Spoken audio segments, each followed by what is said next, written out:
সংসার সাজিয়ে গুছিয়ে পরিপাটি করার জন্য টাকা পয়সার থেকেও সবথেকে প্রয়োজনীয় হচ্ছে নিজের পছন্দটা।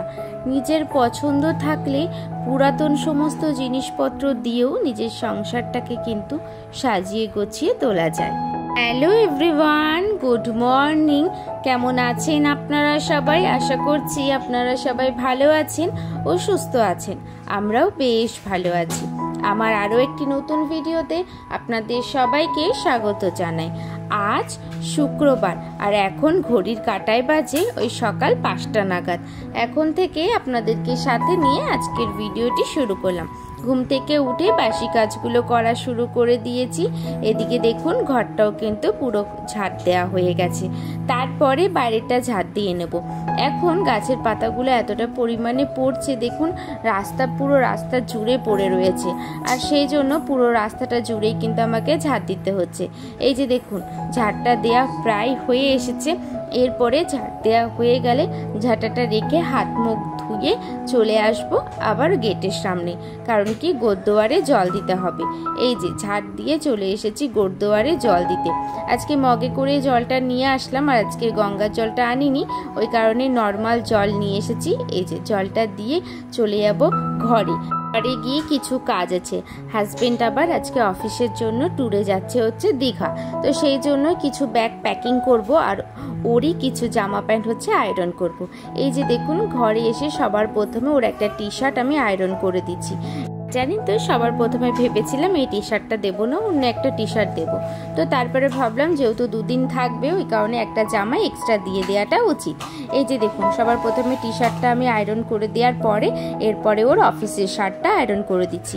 যেহেতু মিটিংয়ের সূত্রে যাচ্ছে দীঘাতে, সেই জন্য কিন্তু অফিসের শার্ট তো নিয়ে যেতে হবে। আর হোয়াইট শার্টটা এই কারণে আয়রন করে দিচ্ছি, ওদের মিটিংয়ে সবসময় হোয়াইট শার্টটাই পরা হয়। এই যে দেখুন শার্টটাও আয়রন করে দিয়েছি। তারপরে কিছু জামা প্যান্ট আছে সেটাকে প্যাকিং করে নিচ্ছি, কারণ কি এগুলো তো ওর লাগবেই, সেই জন্য। এই যে প্রথমে আরেকটা টি শার্ট আমি প্যাকিং করে প্যান্টটাও প্যাকিং করে নিচ্ছি। এরপরে সমস্ত শার্টগুলো জামা প্যান্টগুলো একটা প্লাস্টিকে মুড়ে দিয়ে দেব। তো একটা আমি কাপড়ের ব্যাগই এই জন্য নিয়েছি, কারণ কি যদি ওর অফিসের ব্যাগের মধ্যে দিয়ে সমস্ত জিনিসে কিন্তু এলোমেলো হয়ে যাবে, আর ওরা তো সেইভাবে আর অতটা সময়ও তাদের হাতে থাকবে না যে তারা সুন্দরভাবে সমস্ত জিনিসগুলোকে গুছিয়ে নেওয়ার জন্য। ওই কারণে আমি প্রত্যেকটা জিনিস পার্ট টু পার্ট গুছিয়ে নিয়েছি। অফিসের মিটিংয়ের দিন যেই সমস্ত জিনিসপত্র পড়তে হবে সেটা একটা সাইড করে একসাথে রেখেছি, আর বাদ বাকি যেদিন ঘুরতে যাওয়ার জন্য পড়তে হবে সেটা কিন্তু আলাদাভাবে রেখে দিয়েছি। এই যে দেখুন পুরো সমস্ত জিনিস হচ্ছে প্যাক করে নিচ্ছি। আর আপনাদের একটুখানি হয়তো সাউন্ডের প্রবলেম হতে পারে, কারণ কি তাতান পাশে খেলাধুলা করছে, তো ওই জন্য একটু ম্যানেজ করে নেবেন। তো এইদিকে দেখুন আমার প্যাকিংটা হয়ে গেছে। তারপরে হচ্ছে ওর অফিসের ব্যাগের মধ্যে ভরে দিচ্ছি। মাত্র 2 থেকে 3 দিনের জন্য যাবে। 3 দিনের জন্য যাবে বলে আমি ওকে আর কোনো বড় ব্যাগ দিলাম না। এই যে হাজবেন্ডের সমস্ত জিনিস প্যাকিং করে চলে এসেছি কাজে, কারণ কি বাসি কাজ এখনো পর্যন্ত হয়নি। আর তো দেখলেন ঘুম থেকে উঠে আগে ওই ঝাড় দেওয়ার কাজগুলো করে নিয়েছি, আর গোদ্দার জল দিয়ে দিয়েছিলাম, কারণ কি এই কাজটা একটুখানি পরে করলেও হবে। আর ও তো সকাল সকাল বেরিয়ে যায়, আয়রন করে সমস্ত জিনিস প্যাক করে যদি না দিতে পারি, সেই জন্য আগে ওর কাজটা আমি করে এসেছি। এই যে দেখুন ওর কাজগুলো শেষ করে চলে এসেছি রান্নাঘরে। আর রান্নাঘরে এসে সবার প্রথমে হচ্ছে যে গ্যাসটা মুছে নিয়েছি। কালকে এই সমস্ত কোনো কাজই রাত্রেবেলা করা হয়নি, শরীরটা খুবই খারাপ লাগছিল ওই জন্য। তারপরে এই যে বাসি বাসনগুলোকে ধুয়ে রেখে দিয়েছি। এরপরে দেখছি বেসিনটা প্রচণ্ড পরিমাণে নোংরা হয়েছে, ওই জন্য বেসিনটাকে আজকে পরিষ্কার করে নেব। আপনাদেরকে তো বেশিরভাগ ভিডিওতে আমি বলেই থাকি যেদিনই বেসিন পরিষ্কার করি, কারণ কি এই বেসিনটা 2 দিন থেকে 3 দিনই কিন্তু পরিষ্কার করতে হয়। আমিও এই কিছুদিন আগে দিদি পরিষ্কার করলো, তারপরে এই যে আমি আবার ধরলাম আজকে। এই যে দেখুন বেসিনটাকে ঘষে মেজে পুরোপুরি নিয়ে নিয়েছি। এরপরে হচ্ছে যে জল দিয়ে হচ্ছে পুরো পরিষ্কার করে নেবো। আর বেসিনের কলটা একটুখানি যেহেতু প্রবলেম করছে, ওই কারণে কিন্তু জলটা খুব আস্তে আস্তে পড়ছে। এই যে দেখুন বেসিনটা পরিষ্কার করে এরপরে রান্নাঘরটাও পরিষ্কার করে নেবো। আর বেসিনটা ধুতে গিয়ে অনেক হচ্ছে যে জল পড়েছে, তো সেই জন্য ভাবলাম কি আগে বেসিনটা ধুয়ে নিই, তারপরে হচ্ছে রান্নাঘর সমেত পুরো ঘরটাকে কিন্তু মুছে নেওয়া যাবে। এই যে রান্নাঘরটাকে মুছে বেসিনের জায়গাটাকে মুছেও চলে যাচ্ছি স্নান করেও নেবো। আর কিছু জামা প্যান্ট ছিল সেগুলোকেও কাচা ধোয়া হয়ে গেছে। এই যে স্নানটা সেরে এসে এরপরেও যেতে হবে সিঁদুর পরে ছাদে যেহেতু আমরা প্রত্যেকটা দিনই স্নানের পরে যাওয়া হয়, একবারে জামা প্যান্টটাও মেলা হয় আর তার সাথে সাথে কিন্তু আমাদের ঠাকুর প্রণামটাও সারা হয়। যে স্নান সেরে সিঁদুরটা পরে চলে এসেছি হচ্ছে ছাদে, জামা প্যান্টগুলো এখন মেলে নিচ্ছি, এরপরে হচ্ছে ঠাকুর প্রণামটাও সেরে নেব। তো আজকে প্রচণ্ড পরিমাণে অনেকগুলো জামা প্যান্ট ছিল, সেই জন্য জামা প্যান্ট মেলতেও কিন্তু অনেকটা প্রায় সময় পেরিয়ে গেছে। এখন ঘড়ির কাঁটায় বাজছিল ওই তখন 7:30 নাগাদ, না বেশ 7টা নাগাদ এরকমই বাজছিল। এই যে ছাদ থেকে চলে এসেছি, আর তাতানকে আজকে সকালবেলায় হচ্ছে যে ঘুম পাড়িয়েছিলাম হচ্ছে দিদির ঘরে, যেহেতু দিদিরও শরীরটা ভালো ছিল না, তাই আমি ভাবলাম কি দিদির সাথে শুইনি, তাহলে আমি আমার কাজগুলোকে খুব তাড়াতাড়ি শেষ করতে পারবো। এই যে এবার চলে এসেছি ঘরের বিছানাটাও গুছিয়ে নেবো, আর হচ্ছে একটুখানি ঘরটাকে ঝেড়ে মুছে নেব। অনেক কটা দিন হচ্ছে হালকা ক্লিন করা হচ্ছে না, ওই জন্য। এই যে দেখুন সবার প্রথমে বিছানাটা পরিষ্কার করে হচ্ছে পেতে নিলাম বেড কভারটা।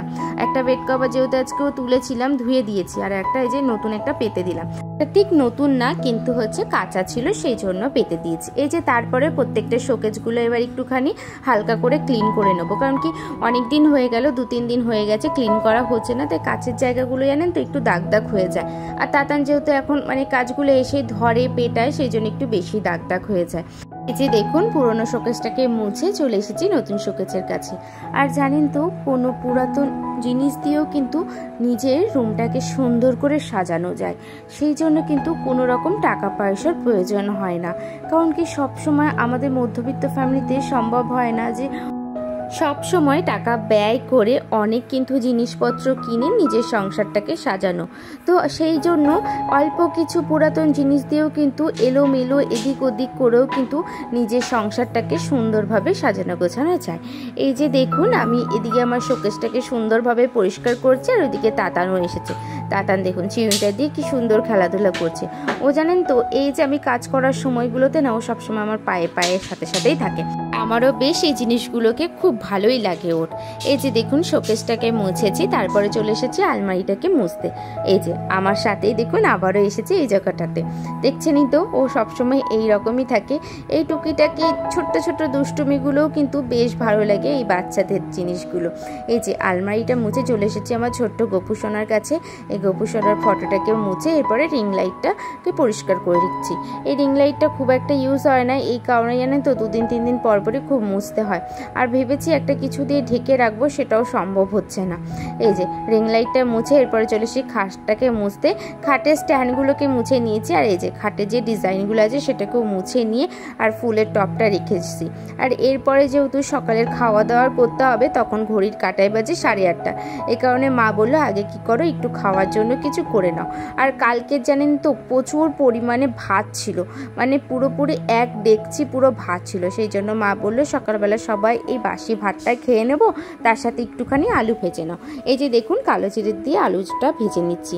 সবার প্রথমে কালো জিরেটা দিয়ে আলুটাকে ছেড়ে দিয়েছি, আর একটুখানি ঢেকে প্রথমে ভেজে নিচ্ছি, কারণ কি অনেক কিন্তু যদি এতটা আলুতে যদি পুরো কড়া ভাজতে চাই তার জন্য প্রচণ্ড পরিমাণে তেল লাগবে, সেই জন্য একটু ঢেকে আমি এই কাজগুলো করি। আর ঢেকে করলে জানেন তো গ্যাসটাও খুব কম পড়ে। এই যে দেখুন সবার প্রথমে হচ্ছে দিয়ে দিয়েছি নুনটা আর হলুদটা দিয়ে, এবার নেড়ে ছেড়ে ভেজে নেব বেশ ভালোভাবে। পরে আবার তাতানকে খাওয়াতে হবে। তো এই যে আলু ভেজে এরপরে তাতানকে নিয়ে বসবো, ওকে খাওয়াবো, তারপরে ওকে স্নান টান করিয়ে একেবারে ঘুমটা পড়িয়ে দেবো। যেহেতু এরপরে যদি না পড়ানো হয় না, তাহলে না সময় ঠিক এলোমেলো হয়ে যায়, ও না দুপুরের দিকে আর ঘুমাতে চায় না। এই যে দেখুন আলু ভাজাটা করা হয়ে গেছে, এদিকে তাতানকে খাইয়ে দিয়ে ঘুম পড়িয়ে নিজেরাও খেয়ে নিয়েছি। এরপরে জলের বোতলগুলো সমস্ত ফাঁকা হয়েছে, সেই জন্য জলের বোতলগুলোকেও ভরে নিচ্ছি। আর আজকে খুব একটা বেশি জলের বোতল ছিল না, যেহেতু এখন কিছুদিন ধরে আমরা কেনা জলটা ইউজ করছি, যেহেতু আমাদের অ্যাকোয়াগার্ডটা খারাপ হয়ে গেছে, ওই কারণে এখন কি করি কেনা জলটা খাওয়া হয় বলে ওই জগের মধ্যে জলটা নেওয়া হয়, আর কিছু বোতল ফাঁকা থাকে সেই বোতলগুলোকে ভর্তি করে নিই। এই যে বোতল ভর্তি করে চলে এসেছি টেবিলে, সুন্দর করে এবারে সাজিয়ে গুছিয়ে রাখছি। এরপরে বাবার হচ্ছে বিছানাটা গুছিয়ে নেব। এই বিছানাটার মধ্যে তাতানরা খেলাধুলো করেছে, তো দেখুন কি পরিমাণে এলোমেলো হয়ে রয়েছে, ওই কারণে বাবার বিছানাটাকে গুছিয়ে নেবো, ঝেড়ে টেরে নেবো। আর আর বাবার বিছানাটাকে গুছিয়ে ঝাড়ার পরে না বেশ কিছুক্ষণ আমি শুয়েছিলাম, যেহেতু আজকে কোনো কাজবাজ ছিল না। আর আজকে মা নিরামিষই রান্না করেছিল, কাল যেহেতু একাদশী ওই কারণে। এবার একাদশী যেহেতু নিরামিষ সেই জন্য তো আমাদের রান্নাবান্নার চাপ নেই, মায়ের ওপরে রান্নাবান্না করেছে। এই যে দেখুন দুপুরে রান্নাবান্না খাওয়া দাওয়া করার পরে শুয়েছিলাম, শুয়ে রেস্ট নেওয়ার পরে সন্ধে হয়ে গেছে। সন্ধেবেলা একটুখানি বেরিয়েছি, বেরিয়ে হচ্ছে তাতানকে একটু হাঁটতে নিয়ে বেরিয়েছি, ওই কারণে দেখুন রেডি হয়ে গেছি। আর বেরোনোর আগে একটুখানি জানলাটা বন্ধ করে দিয়েছি, মশা যেহেতু না ঢোকে। একটা আটকে তাতানকে নিয়ে প্রায় ওই 10 থেকে 15 মিনিট একটু হাঁটাধোলা করেছি, তারপরে ঘরে এসে এবার সন্ধেটা দিয়ে দিচ্ছি। বাবার রুমটা সন্ধে দেওয়া হয়ে গেছে, তারপরে এই যে আমাদের রুমে চলে এসেছি, এরপরে সন্ধেটাও দিয়ে দিচ্ছি। সন্ধেটা দিয়ে তারপরে কিছু জামা প্যান্ট আছে, আজকে 2 দিনের জামা প্যান্ট যেহেতু পরেছিল ওই কারণে জামা প্যান্টগুলো নিয়ে আসবো ছাদের থেকে, ছাদের ঘরের ওইখানে ছিল, তো সেই জামা প্যান্টগুলোকে এবার গুছিয়ে নেবো। দেখুন কত পরিমাণে জামা প্যান্ট হচ্ছে, একজোট হয়েছে। আর এই জামা প্যান্টগুলোকে গুছিয়ে এবার সুন্দর করে সাজিয়ে গুছিয়ে রেখে দেবো, কারণ কি আজকে যদিও না গোছানো হতো তাহলে কিন্তু আজকের কালকে জামা প্যান্ট নিয়ে আরও বেশি হয়ে যেত, আর সেখানে কিন্তু জামা প্যান্টগুলো গোছাতেও খুব কষ্ট হতো। এই যে সবার প্রথমে সমস্ত নাইটিগুলোকে এবার গুছিয়ে নিচ্ছি। আর দেখুন আমার কথা বলতে বলতে অনেক জামা প্যান্টই গোছানো হয়ে গেছে। এরপরে সমস্ত জামা প্যান্টগুলো এবার গুছিয়ে রেখে দেবো। দিদির জামা প্যান্টগুলো দিদিদের রুমে দিয়ে এসেছি, আর তারপরে আমার জামা প্যান্টগুলো যে সমস্ত আমি ডেলি ইউজের নাইটিগুলো ইউজ করি সেগুলোকে কি করছি আলনাতে সুন্দর করে সাজিয়ে গুছিয়ে রেখে দিচ্ছি। আর তারপরে মায়ের জামা প্যান্টগুলো, মায়ের শাড়ি নাইটি এগুলো মায়ের আলনাতে রেখে দেবো। চলুন আজকের মতন ভিডিওটা আমি এখানেই শেষ করলাম। যদি আমার ভিডিওগুলি ভালো লেগে থাকে তাহলে আমার পাশে থাকবেন, আর জানিয়ে যাবেন আমার কোন জায়গাটা ভিডিওগুলি ভালো লেগেছে একটু কমেন্টে। দেখা হচ্ছে নতুন একটি ভিডিওতে নতুন কিছু গল্পের সাথে।